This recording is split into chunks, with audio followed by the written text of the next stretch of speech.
I was a student of Neil's at Eastman School of Music, Summer Recording Institute. I don't know if anybody else was actually a student of him at an institution like that. And I want to tell you, as other people have told you, Neil was a great teacher. Now, why was he a great teacher? Great teachers tell stories that have images within them. So Neil would start a lesson by telling you about Benjamin Franklin standing on top of a hill with a kite in his hand in a thunderstorm. And old Ben thinks, what's in those clouds? It's electricity. And where does the electricity want to go? It wants to go where I'm standing, to ground. And then he would proceed to give you the whole history and science of ground and grounding.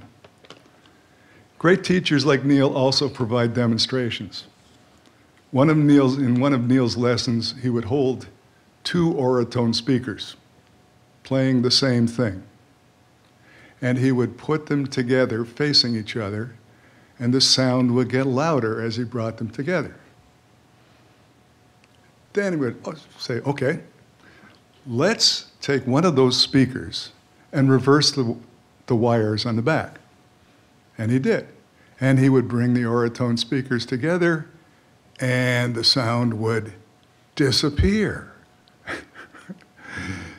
And from there, he would go on and explain phase cancellation and comb filtering and all of that stuff. And he would always be very sure to tell you, the button on the console that says phase isn't phase, it's polarity. Right? And because remember, phase is frequency dependent.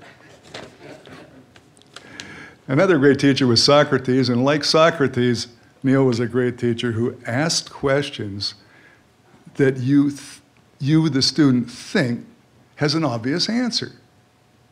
Okay? One of those questions was, what's worse, intermittent failure or cataclysmic failure? Cataclysmic sounds worse, doesn't it? Well, I was a smart guy and I went, I think it's intermittent. And I got the right answer. And he said, that's right. With cataclysmic failure, you've got sparks and smoke and fire, and you know where the problem is.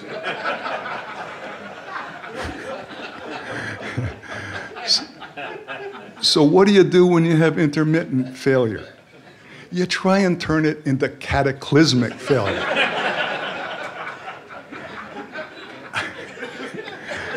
And how do you do it?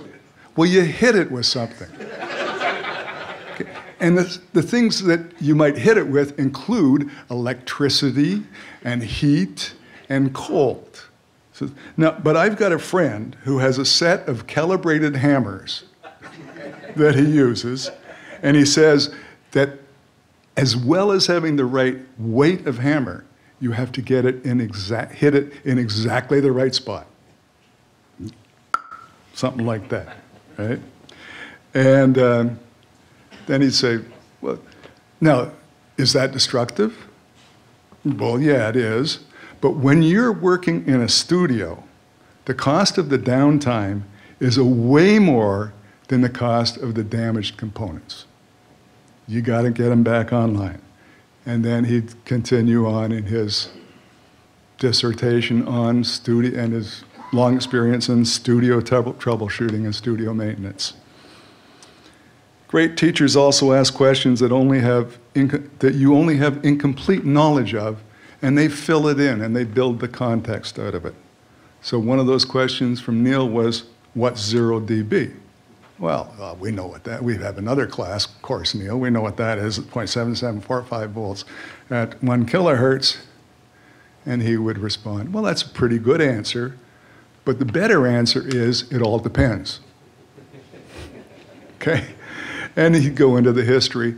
What happened is that the telephone company established 0 dB initially for their lines. And the lines were then rented by radio stations to get their program from the studio in town up to the transmitter on the hill. And they, of course, turned up the signal because they weren't getting enough signal going to the transmitter. And the other customers, on the other telephone customers, would complain about the radio on their telephones, that they're hearing on their telephones. And so they would adjust what 0 dB is and move things around. And it wasn't until the telephone companies put in line amps at regular intervals that they got over the problem.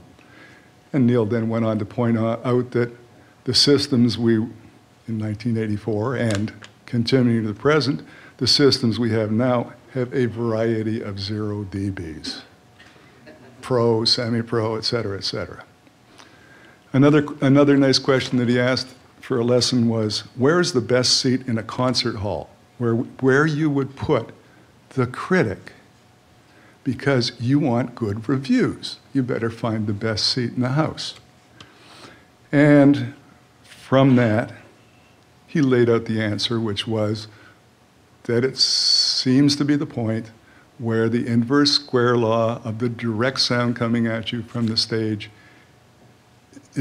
breaks down because of the amount of reflected sound coming back at you from the side and back. And he would, in his words, that's the point where it's like being in a blizzard of sound swirling around you. In conclusion, you know, like I did, that you've got a great teacher when you study for a test and you realize that you remember everything from class. And that's what appears in your notes.